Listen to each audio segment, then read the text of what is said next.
Evening friends, मैं अमर singer live studies channel पर आपका हार्दिक स्वागत करता हूँ।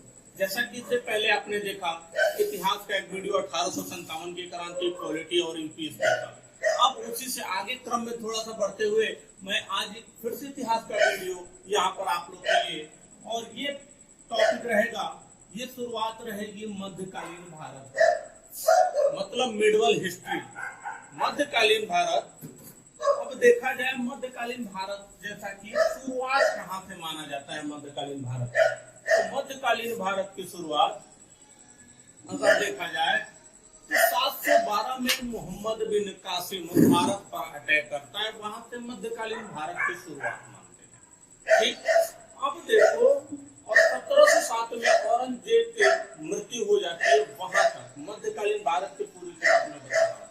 अब आगे थोड़ा सा इसके क्रम में देखें, बताते हैं, थोड़ा सा डिस्टर्बेंस हो रहा है उधर, चलिए देखते हैं।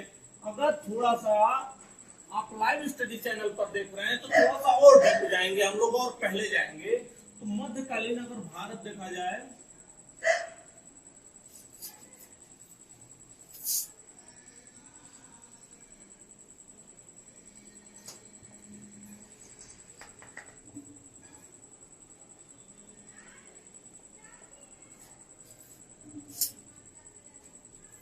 इसमें देखा जाए तो सबसे पहले देखा जाए तो अरब प्रायद्वीप में,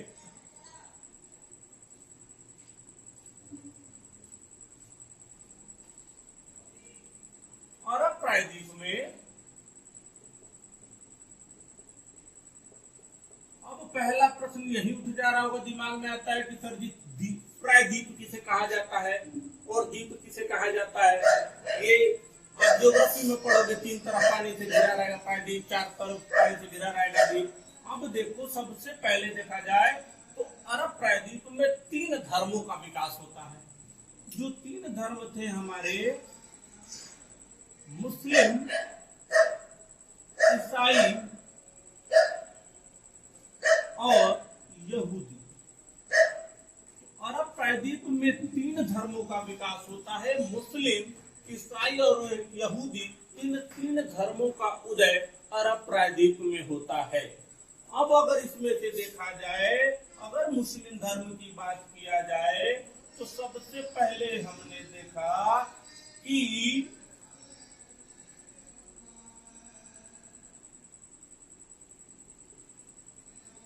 अरब के मक्का में, अरब के मक्का में कुरैशी कबीले में, किस कबीले में? कुरैशी कबीले में 570 ईस्वी में, 570 ईस्वी में अरब के मक्का में कुरैशी कबीले में, कुरैशी कबीले में 570 ईस्वी में पैगंबर मोहम्मद साहब का जन्म होता है। किनका जन्म होता है? पैगंबर मोहम्मद साहब का जन्म होता है। देखिए, इसके बाद ही आपको, अभी आप लोग सोच रहे होंगे क्या ऐसा चल रहा है, इसके बाद आपको 712 मोहम्मद बिन कासिम, सारी कहानी आपको क्लियर हो जाएगी। थोड़ा सा शुरुआत से दम लेकर चल रहे, बेसिक से। अगर आप पीसीएस की तैयारी कर रहे हैं, पीएससी देना चाहते हैं, तो आपको बहुत बेनिफिट मिलेगा, क्योंकि दूसरे से रिलेट करके आप पढ़ना सीखिए। ऐसे पीसीएस आरओ और यूपीएससी क्लियर आप नहीं करोगे, तो थोड़ा सा रिलेट करके दूसरे से जोड़ के पढ़ेंगे तभी हो पाएगा। अब देखो, अरब के मक्का में कुरैशी कबीले में 570 ईस्वी में पैगंबर मोहम्मद साहब का जन्म होता है। पैगंबर मोहम्मद साहब का जन्म होता है अब्दुल और अमीना के घर। किसके घर? अब्दुल और अमीना के घर।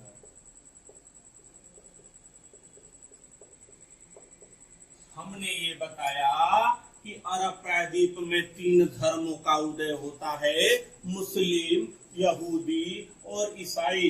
और यही मक्का के कुरैशी कबीले में 570 ईस्वी में पैगंबर मोहम्मद साहब का जन्म अब्दुल और अमीना के घर पर होता है। जैसे ही पैगंबर मोहम्मद साहब का जन्म होता है बाबू, वैसे ही अब्दुल और अमीना इन दोनों का इंतकाल हो जाता है। इंतकाल मतलब मृत्यु हो जाती है। अब देखो इन दोनों लोग का इंतकाल हो गया तो ये छोटे हैं और इनका पालन पोषण कौन किया? तो इनका पालन पोषण अबू तालिब ने किया। किसने किया? अबू तालिब ने किया। मतलब हमने बताया पैगंबर मोहम्मद साहब का जन्म कुरैशी कबीले में 570 में पैगंबर अब्दुल और अमीना के घर पे होता है। पैदा होते ही अब्दुल और अमीना का इंतकाल होने पश्चात इनका भरण पोषण, इनका पालन पोषण अबू तालिब ने किया। अब देखो जब पैगंबर मोहम्मद साहब बड़े हो रहे हैं तो जब ये 25 वर्ष की अवस्था में पहुंचते हैं, कितने की अवस्था में? 25 वर्ष की। इसमें हेडिंग आप डाल लेना मुस्लिमों के ऊपर।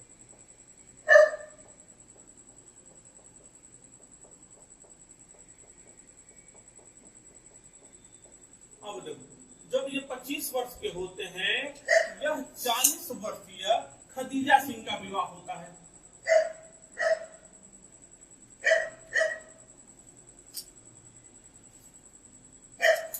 वर्षीय खदीजा सिंह का विवाह होता है। मतलब 25 वर्ष की अवस्था में मोहम्मद साहब का जो विवाह होता है, 40 वर्षीय खदीजा सिंह का विवाह होता है। जब ये 40 वर्ष की अवस्था में पहुंचते हैं, जब मोहम्मद साहब 40 वर्ष की अवस्था में पहुंचते हैं तो इनको ज्ञान की प्राप्ति होती है। जब ये 40 वर्ष की अवस्था में पहुंचते हैं तो इनको ज्ञान की प्राप्ति होती है और ये पहला अपना उपदेश खदीजा को देते हैं। किसको देते हैं? खदीजा को देते हैं। जैसा कि हमने बताया पैगंबर मोहम्मद साहब का जन्म 570 में अब्दुल अमीना के घर पर होता है। पैदा होते ही दोनों का इंतकाल हो जाता है। उसके बाद इनका भरण पोषण, पालन पोषण अबू तालिब ने किया। 25 वर्ष की अवस्था में मोहम्मद साहब का विवाह 40 वर्षीय खदीजा से हो जाता है। उसके पश्चात जब यह 40 वर्ष के होते हैं तो इनको ज्ञान की अनुभूति होती है और यह पहला उपदेश किसको देते हैं? खदीजा को देते हैं। यहाँ तक आपके सारे कंसेप्ट क्लियर, यहाँ तक मामला सेट हो गया। इसमें कोई कंफ्यूजन हो तो बताइए। अब देखो आगे क्या होता है बाबू। अगर आगे थोड़ा सा ध्यान दे तो इतना होने के बाद 622 में, कब? 622 में ये मक्का से मदीना जाते हैं। कहां से कहा? मक्का से मदीना को जाते हैं। ये मक्का से मदीना को जाते हैं और इसी को हिजरत कहा जाता है। क्या कहा जाता है? हिजरत कहा जाता है। क्या कहा जाता है? जब ये 622 में मक्का से मदीना जाते हैं, इसी को हिजरत कहा जाता है और 622 सन को हुई हिजरी सम्मत बोला जाता है। क्या बोला जाता है? हिजरी सम्मत बोला जाता है। मतलब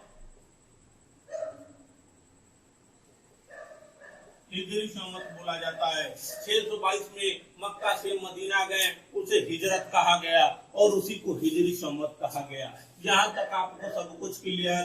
पैगंबर मोहम्मद साहब ने मुसलमानों को, मुस्लिमों को 5 कार्य बताए। कितने कार्य बताए?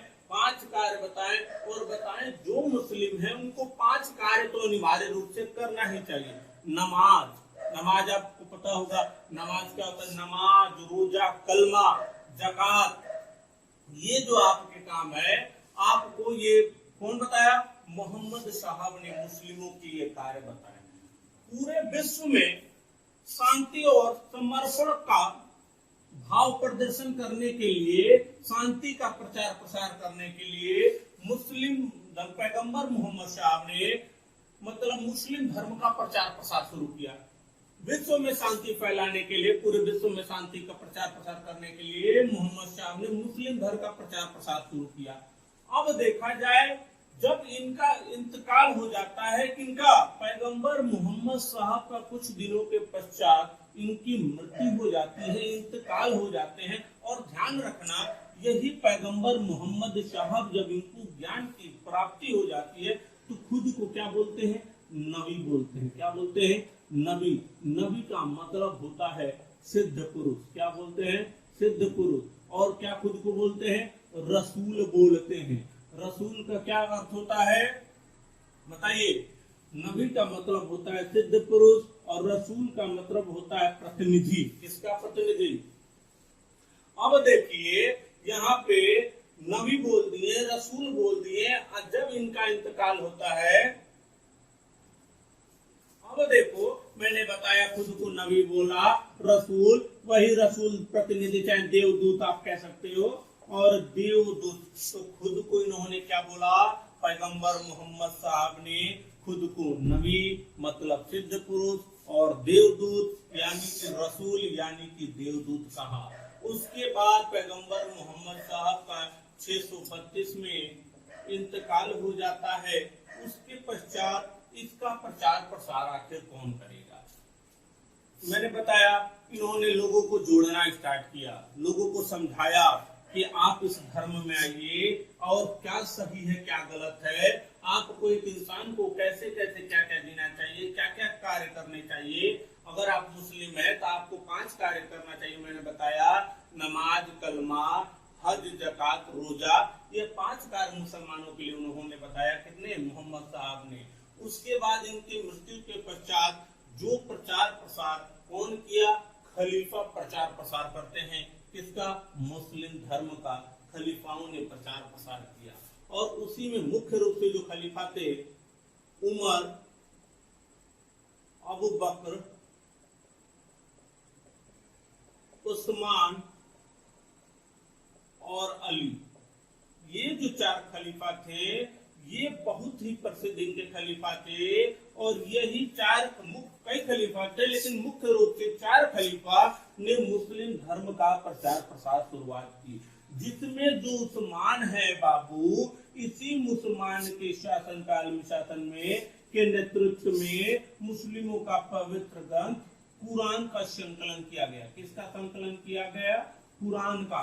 उस्मान खलीफा के नेतृत्व में कुरान का संकलन किया गया, जिसमें 114 सुर हैं।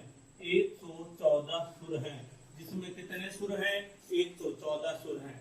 अभी तक हमने ये देखा कि अरब प्रायद्वीप में 3 धर्मों का उदय होता है, मुस्लिम, यहूदी और ईसाई।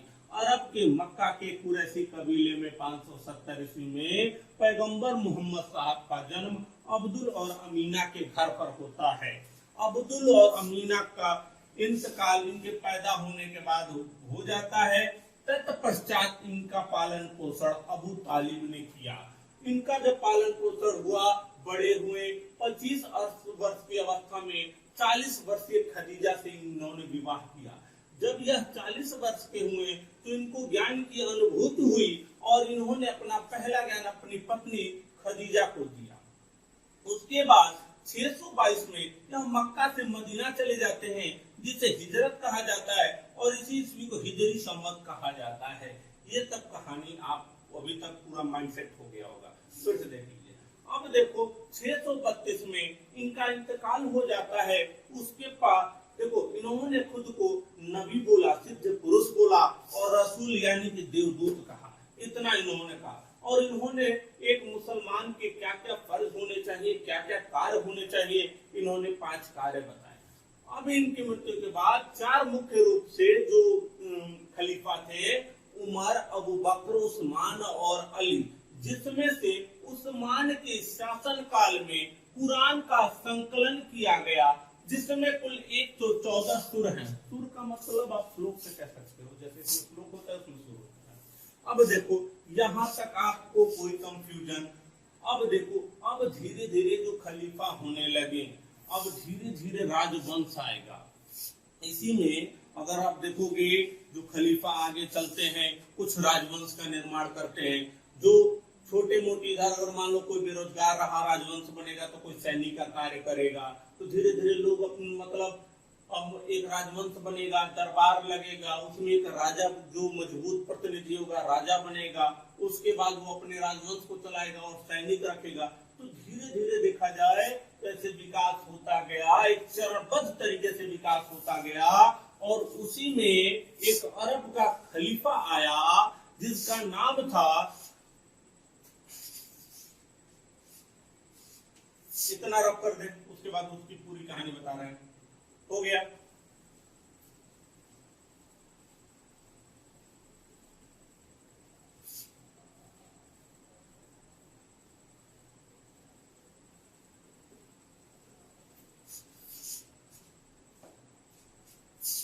मैंने ये बताया कि अब धीरे धीरे स्थितियां बदलने लगी और खलीफा इसी में आया और आगे एक राजा हुआ, अरब का खलीफा हुआ और जिसका नाम था अल-वाजिद, अल-हज्जाज भी बोल देते हैं इसी को। अब ये जब हुआ, अब यही देखा जाए कि इसके ही शासन काल में कुछ इसकी जहाज क्या करती थी, यही श्रीलंका से व्यापार करने आती थी। क्या करने आती थी? श्रीलंका से व्यापार करने आती थी। और यहीं पे जो एक क्षेत्र था वो था सिंध का क्षेत्र। कौन सा क्षेत्र? सिंध का क्षेत्र। और देखो, अगर यहाँ से इसकी नाव आएंगी, श्रीलंका से कुछ उठाई, कुछ मतलब गुड्स यहाँ से उठाए, कुछ यहाँ से सामान व्यापार शुरू किया और वह सिंध के रास्ते से होके जाता है। ठीक, सिंध की रास्ते से होके जाता है। और जब सिंध के रास्ते से होके जाता है तो यहीं पर सिंध का उस समय शासक था दाहिर। कौन शासक था? दाहिर। और यहीं का शासक कौन था? दाहिर। और जब दाहिर का शासक यहाँ था, इसकी जहाजी इधर से जाती थी, इधर से व्यापार करती थी, इधर लूटपाट भी करते हुए जब इधर से आगे बढ़ती है, यहाँ पे दाहिर के सैनिकों ने अल-वाजिद के जहाज को रोक लिया, बंधक बना लिया। मैंने ये बताया कि जब अल-वाजिद अल-हज्जाज कहा जाता है इसे। अब देखो, ये जब व्यापार करता है, श्रीलंका से व्यापार करके सिंध के रास्ते होके जब जाती है इसकी जहाज, इधर से लूटपाट करते हुए जाती है, इसलिए दाहिर के सैनिक इसके जहाज को बंधक बना लेते हैं। जब जैसे ही यह बात इसको पता चलता है, ये कहता है, देख दाहिर, तू हमारे जहाज को छोड़ दे वरना मामला गड़बड़ा जाएगा। अब दाहिर कहते हैं कि देख वाजिदवा, कुछ हो जाए हम छोड़वे तना।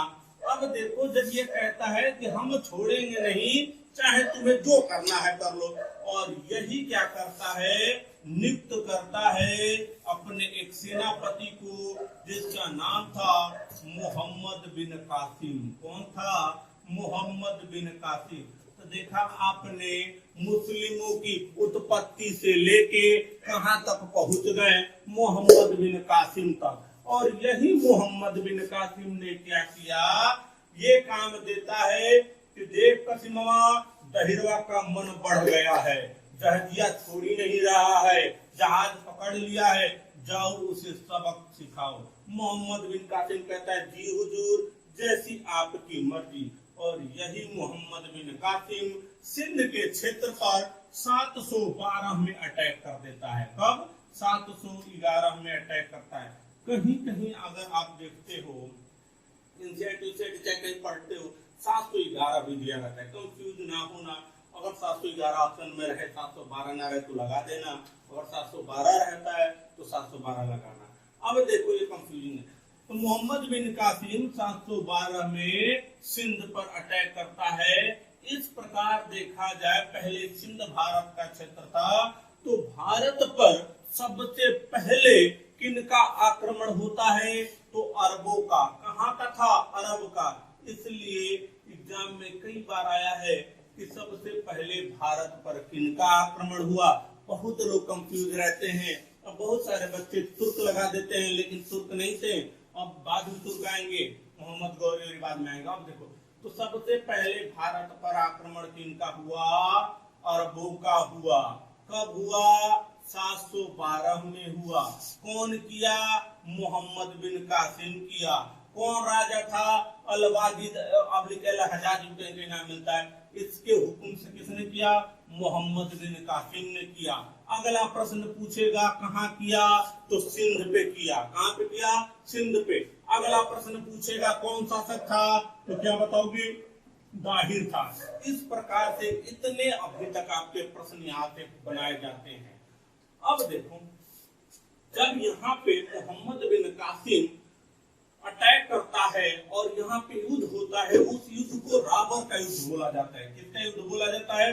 रावर का युद्ध। तो याद रख लेना, रावर का युद्ध यही मोहम्मद बिन कासिम और ताहिर के मध्य लड़ा गया था। तो कौन सा युद्ध? तो रावर का युद्ध। एक तरफ मोहम्मद बिन कासिम और दूसरे तरफ दाहिर। इधर कासिम हो गया, इधर दाहिर हो गया, और यहाँ पे कसीमवा जीत जाते हैं और ये दाहिर हार जाते हैं। यहाँ पर कासिम जीत जाता है और दाहिर हार जाता है। इस प्रकार आपने देखा रावर का युद्ध, जो सबसे पहली बार भारत का अरबों का आक्रमण हुआ। सिंध प्रांत पे दाहिर शासक रहता है, जिस युद्ध को रावर के युद्ध से माना जाता है, जो 712 ईस्वी में होता है, और मोहम्मद बिन कासिम जीत जाता है और दाहिर हार जाता है। जैसे ही मोहम्मद बिन कासिम यहाँ पे जीतता है, दाहिर हार देता है, दाहिर का सर कलम कर दिया जाता है, दाहिर की हत्या हो गई। अब देखो, राजा तो चला गया, लेकिन पीछे अभी प्रजा है कि नहीं है? जवाब मिलेगा है, और यही पीछे प्रजा है। अब क्या करता है मोहम्मद बिन कासिम? कहता है अपने सैनिकों से, जितने भी प्रजा हैं सबको गिरफ्तार कर लो, बंधक बना लो, और सबको बंधक बना के एक जगह पे ऐसे खड़ा कर दिया जाता है। कहानी में बड़ा ट्विस्ट है, नजरें जमा के रखिए। अब देखो, ये छोटे छोटे सैनिक, इधर मतलब छोटे छोटे जो पब्लिक थी, प्रजा थी, ये सब छोटे छोटे प्रजा, दीनहीन प्रजा, ऐसे। अब देखो, लाइन से इसे खड़ा कराया,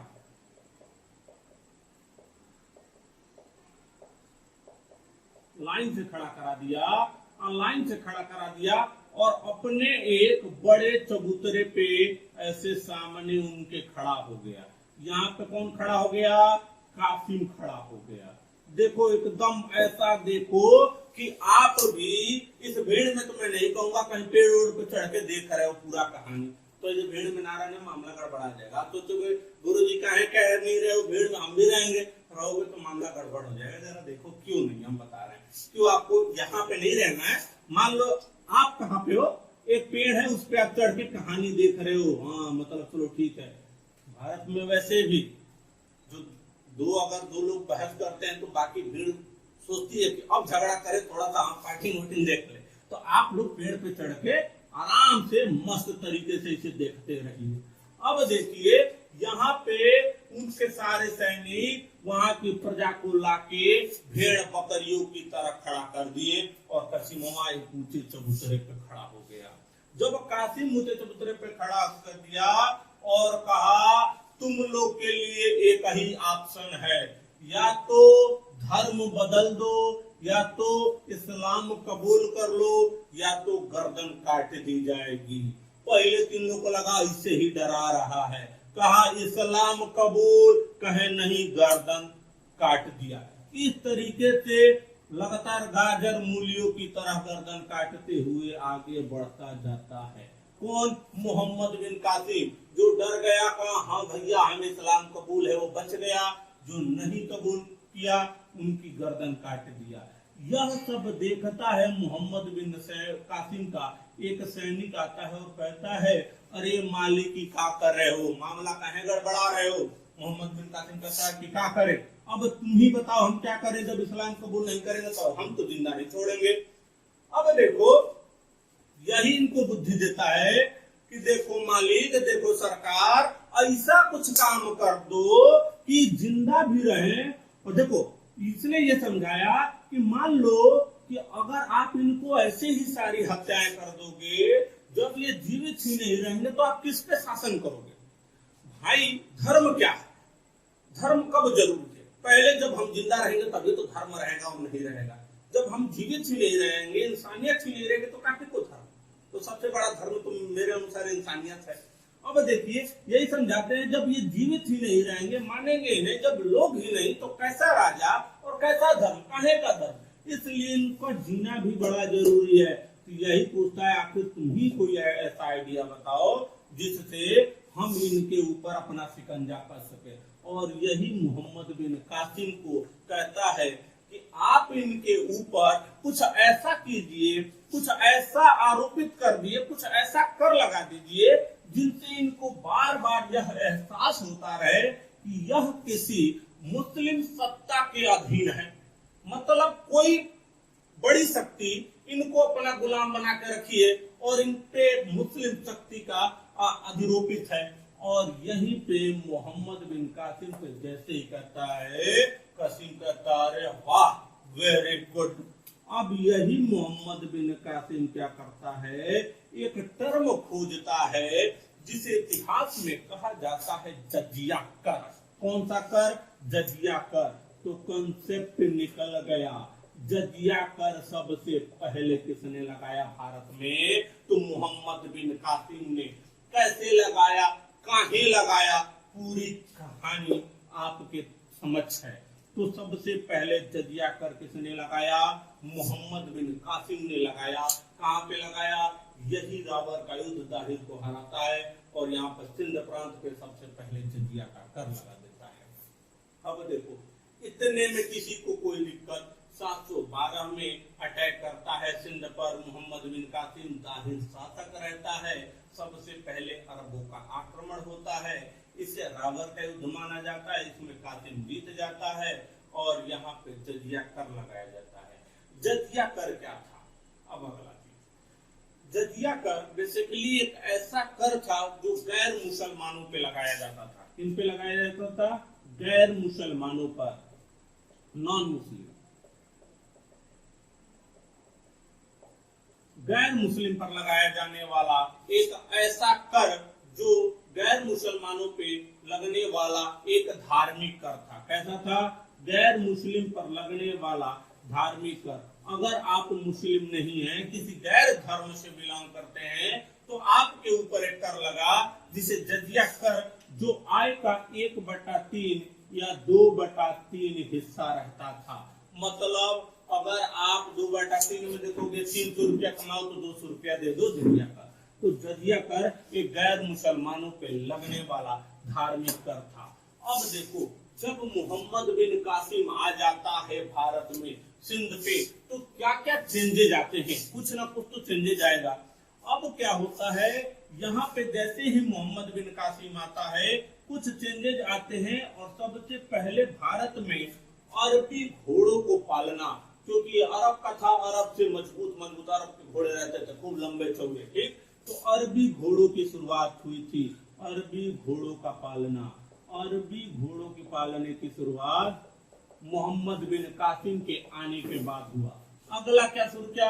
ऊंट जो देखते हो ना बाबू, कभी कभी जैसे मान लो ऊंट पालने का कार्य, ऊंट राजस्थान जाते होगे, आप ऊंट पे चढ़ के बैठते हो, बैठ के घूमते हो, कहीं कहीं चले जाओ वहां भी मिल जाता है। गोरखपुर में देखोगे तो रामगढ़ ताल के पास भी ऊंट सब लेके घूमते हैं। लखनऊ चलोगे तो गोमती नगर, वहां भी ऊंट लेके, तो 50 रुपए लेंगे, ऊंट बैठ के आप ऊंट की सवारी कर लीजिएगा। लखनऊ की बात मैं बता रहा हूँ। ऊंट पालने का कार्य अगर देखा जाए तो ये इसके आने के बाद खजूर की खेती, किसकी खेती? खजूर की खेती। तो ये कुछ चेंजेस आते हैं किसके आने के बाद? मोहम्मद बिन कासिम के आने के बाद अरबी घोड़े के पालने की, अरबी घोड़े पाले जाते हैं, ऊंट पालने का कार्य स्टार्ट हुआ, खजूर की खेती स्टार्ट होता है। बेसिकली 3 चीज याद रखना, मोहम्मद बिन कासिम के आने के बाद अरबी घोड़े का प्रचलन, ऊंट पालने का कार्य और खजूर की खेती, 3 चीजें बदलाव होती हैं। अब देखो, अब दिमाग में आता है कि मोहम्मद बिन कासिम बाद में कैसे मर गया, क्या होता है? जब मोहम्मद बिन कासिम, बड़ा कहानी इंटरेस्टिंग है, जब मोहम्मद बिन कासिम भारत पर अटैक करता है तो दाहिर को हराता है। दाहिर की 2 पुत्रियां रखती हैं। जब दाहिर की 2 पुत्रियां होती हैं और ये क्या करता है मोहम्मद बिन कासिम, दाहिर की दोनों पुत्रियों को बंधक बना लेता है और भेज देता है अरब। अब अलवाजिद के पास भेज देता है और इसी के 2 पुत्र रहते हैं और ये कहता है कि अपने पुत्रों से इनका दोनों का विवाह कर दीजिएगा। अलवाजिद भी सोचता है कि बात सही है, चलो दाहिर की पुत्रियों को अपनी बहू बना लेता। ऐसे ही जब ये जो दोनों इनकी पुत्रियां रहती हैं, इन्होंने क्या बोला यहाँ पे कि देखिए सरकार, हम आपकी बहू तो बन जाएंगे, आप पुत्रों पुत्रों का विवाह कर देंगे, लेकिन मोहम्मद बिन कासिम हमें भेजने से पहले हमारी किस्मत वही पहले लूट चुका है। जैसे ही अब्बाद अल वाजिद को पता चलता है, इस्मत मतलब इज्जत, अब देखो जैसे ही अब्बाद अल वाजिद को पता चलता है, वो मोहम्मद बिन कासिम पर आग बबूला हो जाता है और कहता है कि ए मोहम्मद बिन कासिम, तुमने बड़ा बढ़िया काम किया था और हमने तुमको पुरस्कृत नहीं किया, पुरस्कार नहीं दिया, तुम आ जाओ बबुआ, जरा हमें तुम्हें पुरस्कार देना। मोहम्मद बिन कासिम खुश, चलो हुजूर कुछ पुरस्कार में कुछ और मिलेगा। ई क्या किए, दौड़ते दौड़ते चले गए। कब की बात है, 714 में चले गए। कब चले गए, 714 में। जैसे ही जाते हैं, अल वाजिद इनको गिरफ्तार कर लिया और इनको फांसी की सजा सुना दी गई। इस प्रकार देखा जाए तो मोहम्मद बिन कासिम की 714 में फांसी देने के पश्चात मृत्यु हो जाती है। और इस प्रकार मोहम्मद बिन कासिम की मृत्यु के बाद यहाँ पे मोहम्मद बिन कासिम का इतिहास खत्म होता है।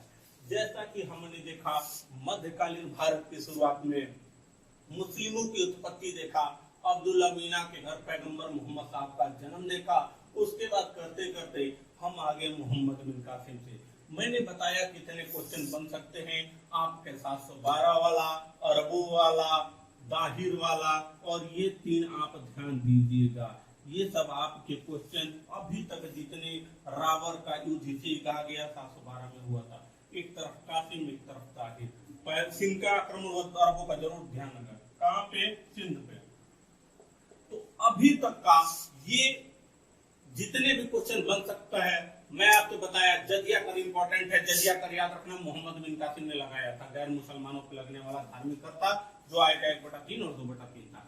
अभी तक आपको इसमें कोई भी कंफ्यूजन हो, कोई भी दिक्कत हो, तो निश्चित रूप से आप कमेंट बॉक्स में कमेंट करके पूछ लीजिएगा। और आगे ऐसे भी कंटिन्यू सारी वीडियो रहेंगी। और लाइव स्टडी चैनल पर आपकी पूरी भरपूर हम लोग की कोशिश है कि आपको बेहतर कंटेंट दिया जाए। आपके भविष्य के बारे में हम आपसे ज्यादा ही सोचते हैं, कम नहीं सोचते हैं। क्योंकि देखिए, आपकी नौकरी केवल ये आपकी नौकरी नहीं है। अगर मेरे वजह से, मेरी मदद से अगर आपको एक नौकरी मिलती है, तो आपके परिवार में 6 लोग 7 लोग होते हैं, उतने लोग के चेहरे पे मुस्कान आएगा। और मेरे छोटे से प्रयास से इतने लोगों के चेहरे पे मुस्कान आ जाए, तो मैं अपने आप को बहुत सौभाग्यशाली समझता हूँ। इतना कहते हुए मैं अपने वाणी को विराम देना चाहूंगा। जय हिंद, जय भारत, जय जय।